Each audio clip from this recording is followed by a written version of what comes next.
خادم رسول کو رہا کرو. کون خادم نہیں ہے؟ ہماری جان، مال، اولاد، ہر چیز قربانی. کیا چیز ہے دنیا کی؟ ایک چھوٹی سی یہ تو آنکھ جھپٹنے والا ایک ہم سلسلے میں ہیں. اس کو سیاست کی نظر نہیں کرنا چاہیے. شروع ہم ہوتے ہیں ناموس رسالت کو غلط کوٹ کر کے، ختم ہوتے ہیں ہم 804 نمبر کے رہائی کے لیے.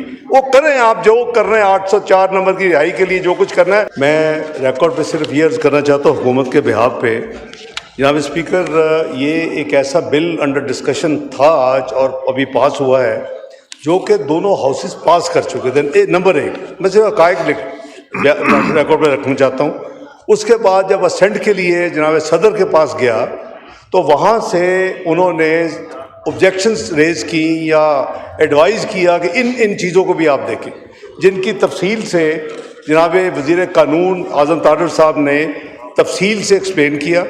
اور میں مشکور ہوں کہ جناب کامران مرتضیٰ صاحب نے مولانا صاحب کی گائیڈنس میں، مولانا فضل الرحمان صاحب کی گائیڈنس میں اس میں مزید امپرومنٹ پرپوز کی، اور ہم نے کھلے دل سے حکومت نے اس کو بھی ایکسیپٹ کیا. جہاں تک اس کو ایک غلط رنگ دیا گیا وہ میں سمجھتا ہوں کہ قابل افسوس ہے. ہر مسلمان کی، ہم سب جو یہاں بیٹھے ہیں، ہماری جان بھی قربان ہے نبی اکرم صلی اللہ علیہ وسلم کے اوپر.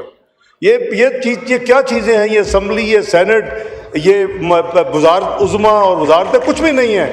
ہماری جان بھی قربان ہے، آل اولاد. آپ کا ایمان مکمل نہیں ہے جب تک آپ سب سے زیادہ، ہر چیز سے زیادہ نبی اکرم صلی اللہ علیہ وسلم سے محبت نہیں کرتے. تو یہ تو ہمارا ایمان ہے.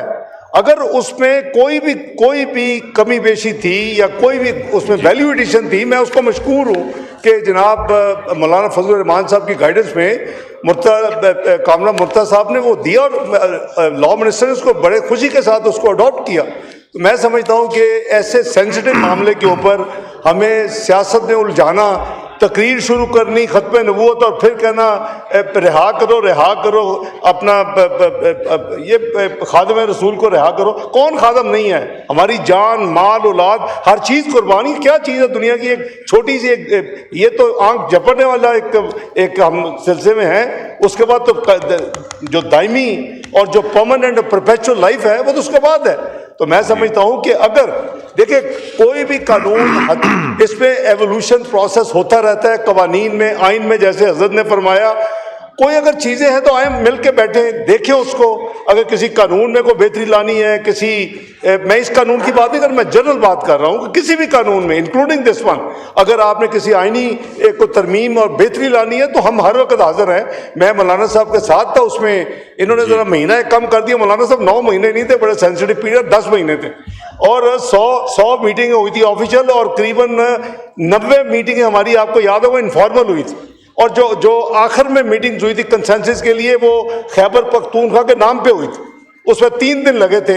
ایک سائٹ کہہ رہی تھی خیبر ہونا چاہیے اور یا ہزارہ ہونا چاہیے، دوسری سائٹ کہہ رہی تھی یہ صرف پختونخوا ہونا چاہیے، پختونستان ہونا چاہیے. آپ کو یاد کرانا ہوں جناب اسپیکر آپ کے توجہ سے. اور پھر وہ اتنی لمبی 3 دن کی بحث مباحثہ کے بعد مشکور ہوں میں جناب میرے بھائی، اللہ ان کو صحت تندرستی لمبی زندگی دے، اسفند یار ولی نے پھر فائنلی یہ ہم سے طے کیا ایک نام اس لے لیں اور ایک نام ادھر سے لے لیں. یہ خیبر پختونخوا اس طرح اس کا فیصلہ ہوا. تو جناب میں صرف مشکور ہوا، میں صرف کلیریفائی کر رہا ہوں کہ یہ حکومتیں آنی جانی ہیں، یہ کسی کی وراثت نہیں ہے. اللہ تعالیٰ خود فرماتے ہیں کہ میں جس کو چاہوں میں ذمہ داری دے دوں، جس سے چاہوں میں واپس لے لوں، جس کو چاہو عزت دے دوں، جس چاہو ذلت دے دوں. تو میرا ہمیں ایسی چیزوں کو، سینسٹیو چیزوں کو، اس کو سیاست کی نظر نہیں کرنا چاہیے. شروع ہم ہوتے ہیں ناموس رسالت کو غلط کوٹ کر کے، ختم ہوتے ہیں ہم 804 نمبر کے رہائی کے لیے. وہ کریں آپ جو کر رہے ہیں 804 نمبر کی رہائی کے لیے جو کچھ کرنا ہے خدا کے لیے، اس کو اس قانون یا کسی بھی جو اسلامی معاملہ اس کو اس کے ساتھ مکس نہ کریں. بہت شکریہ. Thank you. نوید قمر صاحب ٹو موو آئٹم نمبر 4.